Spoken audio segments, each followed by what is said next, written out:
Chapter 31, Meanwhile. Part 3. Meanwhile. For the most part, Ponyville had remained unchanged over the last 2 months.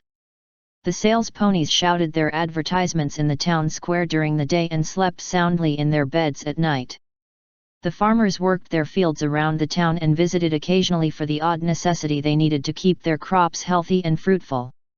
In all actuality, only 2 things had changed in Ponyville. The first was the absence of the town librarian, Twilight Sparkle. At first there was a bit of commotion as to the why and the how, but once Luna made the announcement that Celestia's prized student was traveling abroad to avert some new threat, things calmed down. It had taken less than a week before the townsfolk stopped asking Spike and the Elements questions about how Twilight was doing after they realized that there were no answers to be had. The second change was the construction and staffing of what Luna had named Harmony Keep on a hill just outside of Ponyville. As with the disappearance of Twilight, such a change in Ponyville was met with concern due to its suddenness. Luna had explained this away by citing that many threats had first made themselves known in Ponyville before spreading elsewhere, and a constant presence of the guards would deter trouble before it truly manifested. At first the town's ponies were skeptical of the necessity, until they realized the amount of business that it would bring. The vast majority of soldiers that would be stationed there took it as something akin to a paid vacation, as well. The hours were easy and their duties light, and Ponyville was filled with folks that were more than willing to show their appreciation to ponies in uniform. For a small percentage of the guards, however, the posting was not to be taken so lightly. The keep consisted of 4 stone walls with walkways and turrets on the 4 corners, and a brief gatehouse to control entrance and exit. A large courtyard dominated most of the space in the keep where drills and muster could be held for the guards stationed there. Next to the yard was the barracks, mess hall, and storage areas for weapons, gear and supplies. All in all, the keep was what one might expect for a small garrison to occupy.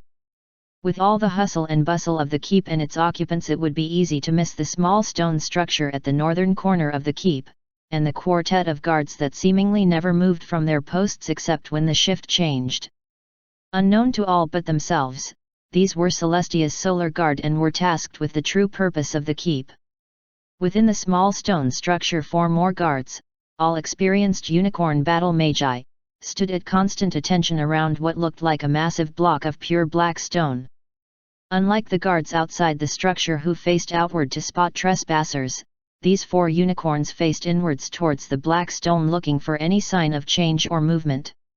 And for the last 2 months, nothing had changed. Nothing that they could detect, at least. The block of ebony stone wasn't solid. Within the stone there was a small room, and within that room sat Discord. And once Discord was absolutely certain he was not being directly observed, he grinned. "Ah, humans," he mused, "so quick to judge. So quick to punish." Discord's mind drifted back to the first few hours of Twilight's time on Earth and that critical moment where the humans could give her a chance or not. The stern one in the room wanted a solution to the Twilight problem. The spiteful one wanted the Twilight problem catalogued like a dissected frog. The old one was the one who would give Discord what he wanted. He had nearly tapped the old one's mind to switch his certainty with curiosity, his suspicion with trust when Discord received his first surprise. The old man spoke and was willing to give Twilight a chance. The development shocked Discord, pleasantly so, which wasn't something the Avatar of Chaos was able to experience often over the past millennia. And so he had distanced himself from the little scene while contenting himself with simply watching Twilight's little herd grow through her own merits. Then the cheerful one went and got herself killed and threatened to ruin everything, and Discord had to intervene. Any further attempts to assist Twilight were curtailed when the spiteful one made her little machine that could see magical energy. It was child's play for Discord to view the events on Earth while keeping his presence hidden from everyone, but direct action would likely get himself caught or at least suspected. Speaking of being suspected, Discord's grin faltered as he felt Celestia's magical signature approach his cell. "She hasn't visited since this whole thing started. I can guess why she's coming by now. Has my touch made you so sentimental, Celestia?" The stone wall before Discord's conjured throne split open to reveal the white alicorn in all her terrible glory. She stalked into the cell and stopped before giving Discord the most frigid glare he had ever experienced. "Your Majesty, I must protest. You shouldn't be this close. You shouldn't even be." One of the unicorn guards shouted as loud as he dared, but his concerns were cut off when the stone wall closed behind Celestia. "Well, welcome to my humble home, Celestia," Discord greeted affably and with a toothy grin. "I don't have much to offer in the way of hospitality, but I'll do what I can." Instantly a teapot and cup appeared beside Discord and a small stream of piping hot liquid leapt into the cup without the pot so much as moving. "Ever had Earl Grey, my dear? It comes highly recommended from a friend, though he'd deny up and down that we were so close." He smiled a toothy grin and the cup floated over to her. "Bring her back," Celestia commanded, and the cup of tea shot back at Discord like an arrow. Discord didn't so much as bat an eye as the scalding hot tea flew at him. A portal opened up an inch from his face and closed immediately after the tea disappeared into it. "I'm afraid I can't do that, my dear. Her task is not yet complete." The sing-song reply was intended purely to aggravate, and it was successful. "Bring her back. Oh my. Someone's getting a little huffy." Discord grinned again. "Besides, it's not like you haven't done the exact same thing to your precious Twilight when it served your own ends. You sent her away to deny the use of the elements," Celestia declared with absolute certainty, "and with her gone you can no longer be." "If my goal was to break up the elements, I'd have killed her or turned her to stone like some pony I could mention," Discord interrupted before looking to the side to scratch his chin. "Come to think of it, there once was some pony who did that all the time." "What was her name again?" "Discord," Celestia snapped, and she brought one hoof down to emphasize her point. The black stone cracked beneath the impact. "I have never done anything as cruel as you have to Twilight. I would never." "I see your mouth moving, but all I hear is, 'I'm a hypocrite.'" Discord snarked with Celestia's own voice coming from his mouth before sighing and waving a hand at her. "Are you honestly going to deny that you banished Twilight from the environment she felt safe in to make allies against a foe you could not combat yourself?" He gave the words just a moment to sink in before he continued, "I'll give you a hint, the summer sun celebration." Celestia's barely contained rage fizzled visibly as she made the connection. Twilight needed friends. She shouldn't have spent so much time in the library. Yes, she did need friends, I won't argue that. Discord's gaze narrowed. "And what about all the other lonely ponies out there? I don't see you going out of your way to put them in friendly environments." "Oh, you might say it was for Twilight's own benefit, but you sent her to save Equestria from your dear sister." "And, you sent Twilight away for the same reason?" "Impossible. The elements can handle any threat to Equestria." Discord's first response was a snort of laughter. "Need I remind you of the weaknesses of the elements? They're bound to the 6 mares who wield them. I thought I might wake you up to the dangers of losing the element bearers when I first broke out, but I didn't anticipate Twilight or you being quite so resourceful in reversing my tender touch. After all, you've had 1,000 years to try and reverse the first time I used the power and I'm not seeing any progress there." He thought to let loose a braying bit of laughter, but the look on Celestia's face stopped him. "I was also kind enough not to kill them, in case you forgot. The bearers are far more formidable and resourceful than you give them credit for," Celestia ground out through clenched teeth. "I'll grant you that," Discord said with a shrug of his mismatched shoulders. "Of course, there's also the other flaw in the operation of the elements that you've quite understandably neglected." The alicorn's anger cooled somewhat and she replied with an arched eyebrow, so he continued, "The elements operate on the principle of ordered systems. They restored your sister to sanity after 1,000 years of arcanite addiction because that was the natural order of things. They petrified me twice because, let's admit it, order and I don't get along. I fail to see the weakness, Discord. You play at serious discussion when in reality you say nothing at all. You want serious? Fine. Do you think yours is the only system of order in the universe? Discord's voice lost all of its jovial tone as he steepled his paws in front of his face. Before Celestia could reply, the stone behind Discord began to crack and crumble to reveal Equestria in flames. There are things in the dark, Celestia. Things that would devour this little system of order that you've created on this world.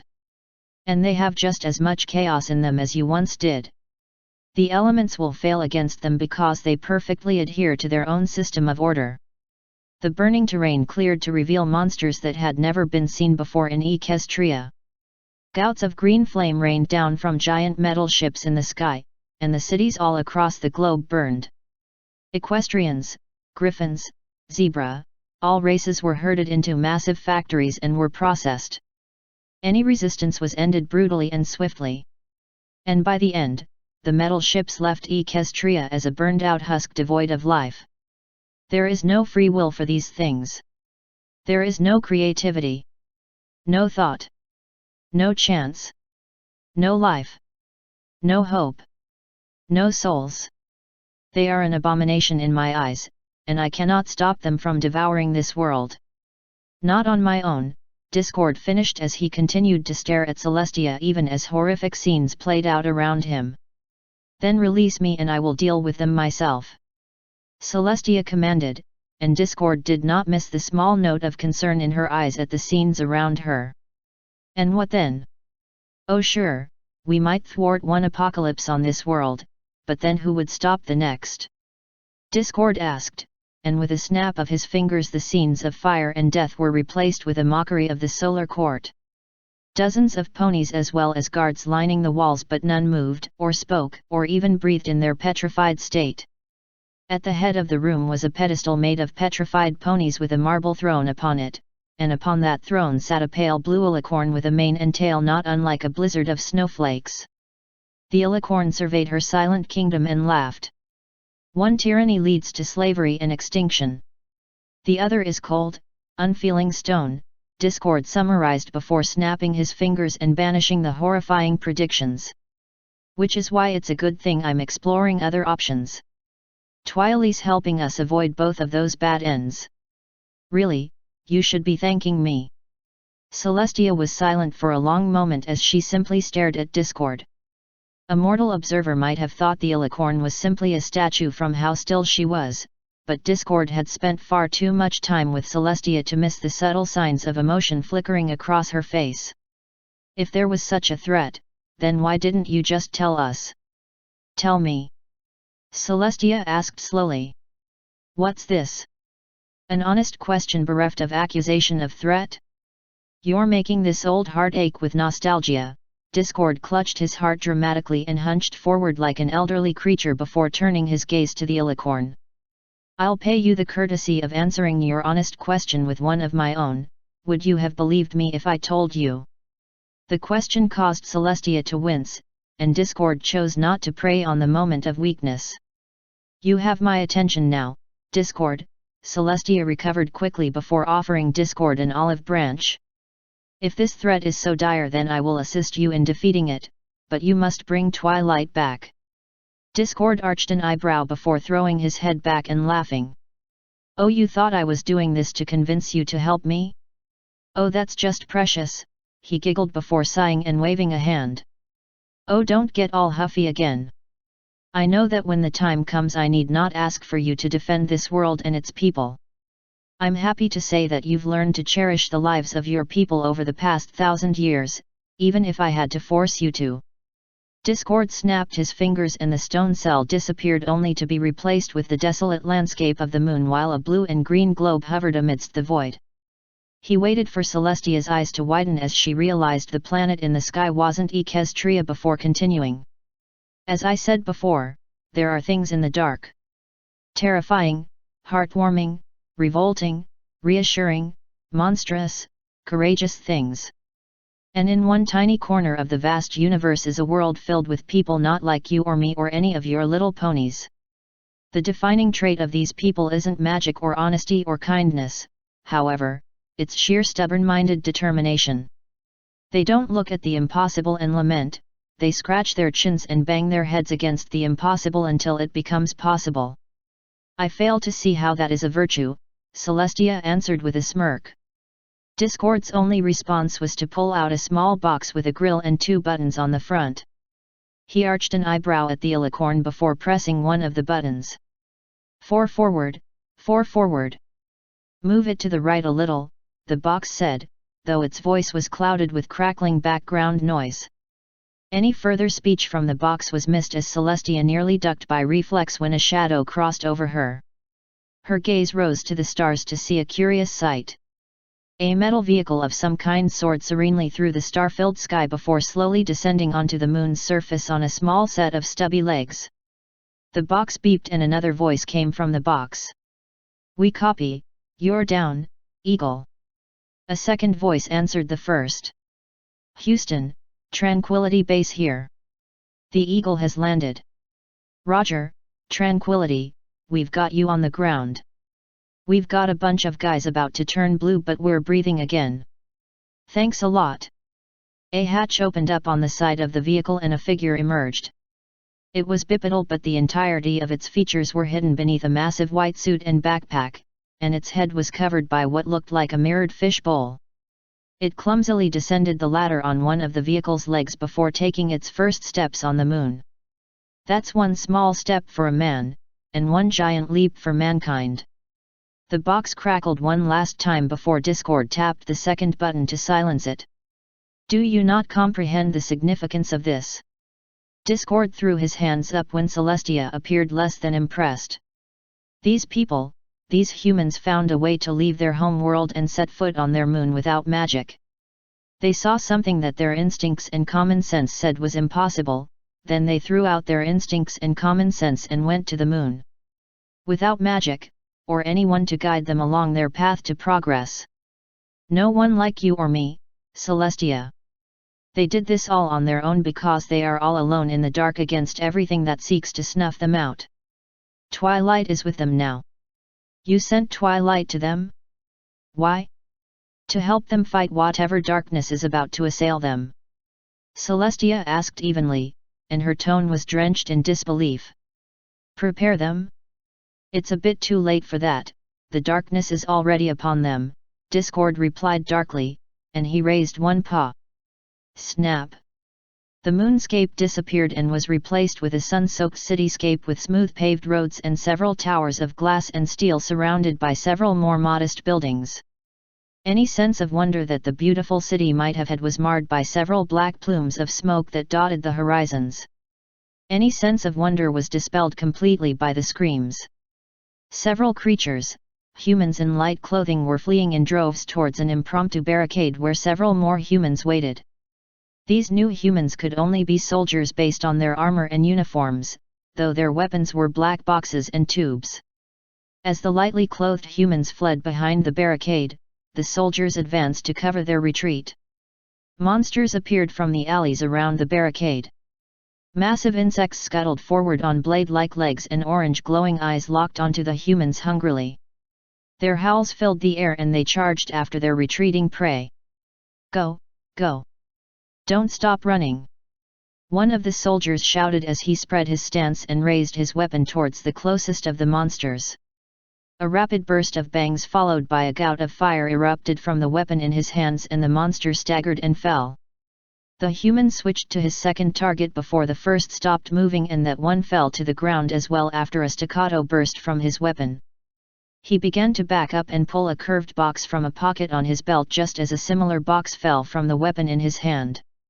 And just as the box hit the ground, a second-story window shattered and a third monster leapt from the window and charged. Warming shouts and weapons fire filled the street but the monster charged the soldier and swiped with both of its claws. One claw knocked the helmet off the human's head while the second cut a horrid gash across his face and jaw. As the human fell, the monster's jaws shot forward but stopped dead when the human jammed a knife into its serrated maw and twisted before extracting the blade. Snap!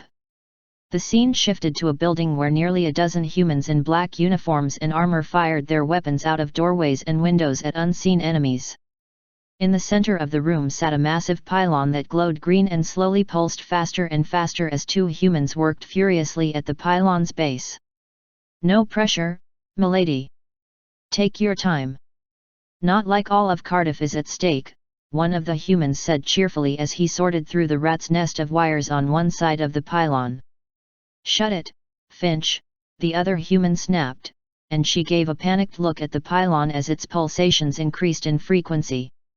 "Damn it!" she screamed while grabbing a wire and pulled. The pylon winked out and for a few brief moments neither soldier moved. When the pylon's flickering did not return, both humans shared wide grins before being interrupted by a bolt of green fire that struck the wall behind them. Snap! Helfen SEI. 4 soldiers in tan body armor leveled their weapons on a fifth that staggered out of the darkness of a warehouse aisle. One of the soldiers stepped forward with a first aid kit only to be shot the moment he got within arm's reach. The shooter screamed pitifully and exploded a second later, and the whole warehouse erupted into chaos as lances of green fire were met by the booming reports of the humans' weapons. 2 of the humans died in rapid succession, which left only one. A near miss destroyed the human's weapon, but he quickly drew a second one and dispatched his attackers while screaming profanity as he tried to back away. A second group of humans entered the warehouse just as the survivor collapsed. Snap! The darkened warehouse was replaced with an empty warehouse where Twilight Sparkle spoke with several humans with every sign of enjoyment. She spent time with one human in particular and gave him several words of encouragement, and moments later a coin began to levitate out of his hand and into the air. Twilight gave one of her winning smiles and clopped her hooves together in approval. Celestia's face was a study in shock, and tears rimmed her eyes as she saw the image of her prized student. You actually sent Twilight to help them? You said they were all alone in the dark. Help them? Discord scoffed at the notion. Heavens no! Why would they need help? Had I not sent Twilight, there would have likely been more deaths, but the human race would have persevered the same way it always has, by making the impossible possible. Then why? Celestia screamed as she finally snapped, why would you put Twilight in so much danger? Because they are alone in the dark, and they need not be. Discord steepled his paws before his face and looked at the alicorn meaningfully. You should know why by now. Twilight's been writing to you on the subject for close to 2 years now. The humans have a saying, the enemy of my enemy is a friend, and they need to realize that they have friends in faraway places if they're ever going to help us. Discord finished somberly before his eyes lit up. Plus they have the best toys. One paw reached behind him to produce a curious device covered in buttons and knobs. One button press and a knob push, and a little metal cart zipped out from behind his throne.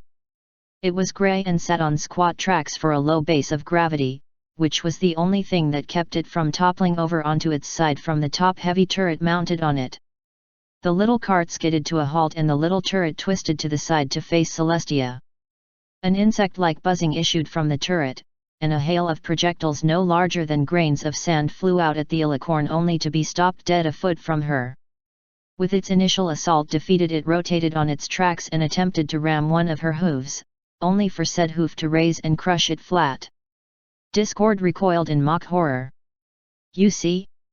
This is why we never get along, Celestia. You break all my things. He let out a mock sigh before tossing the device in his lap over his shoulder. For a brief second a portal opened up to reveal a unicorn guard drenched in tea just long enough for his discarded device to pass through. A shout of warning and the start of an explosion was cut off as the portal disappeared. Celestia arched an eyebrow at Discord's antics before looking down at the little thing she had crushed. Promise me that she'll be all right. Promise me that she'll come out of this unharmed. Please. I cannot. Celestia glared at Discord and brought one hoof down on the stone in front of her to further flatten the toy. Then bring her back. Now. I cannot. We made a deal, and there's only one way she may return to Equestria. I cannot interfere, Discord refused as he continued to stare at Celestia over his steepled paws. Have faith in your student, Celestia. After all, she is far more formidable and resourceful than you give her credit for. The anger slowly bled from Celestia's face as her own words were used against her. Princess Cadance can feel Twilight's heart, wherever she is. If that heart goes out, I will return and erase you from existence even if I am destroyed in the process. Pray that she does return, Discord, Celestia said sharply before turning back to the stone wall which parted before her. If she does not return, then we shall all soon cease to be, Celestia, Discord whispered as the cell wall slammed shut. A long moment of silence passed before the avatar of chaos finally spoke again. You are rather daring, to sneak in as Celestia was making her exit.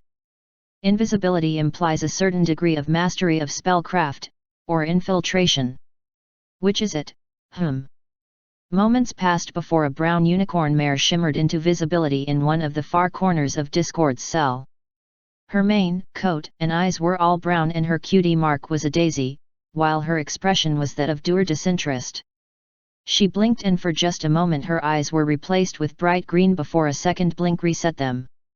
She stepped forward and bowed before Discord before speaking, I am but a messenger for my lady, Great One. Queen Chrysalis congratulates you on your successful banishment of Twilight Sparkle. You have struck a mighty blow against Celestia and her regime, and as such my queen wishes to offer her assistance in any endeavor you may undertake against the tyranny of the Sunday. Oh my, what a generous proposal!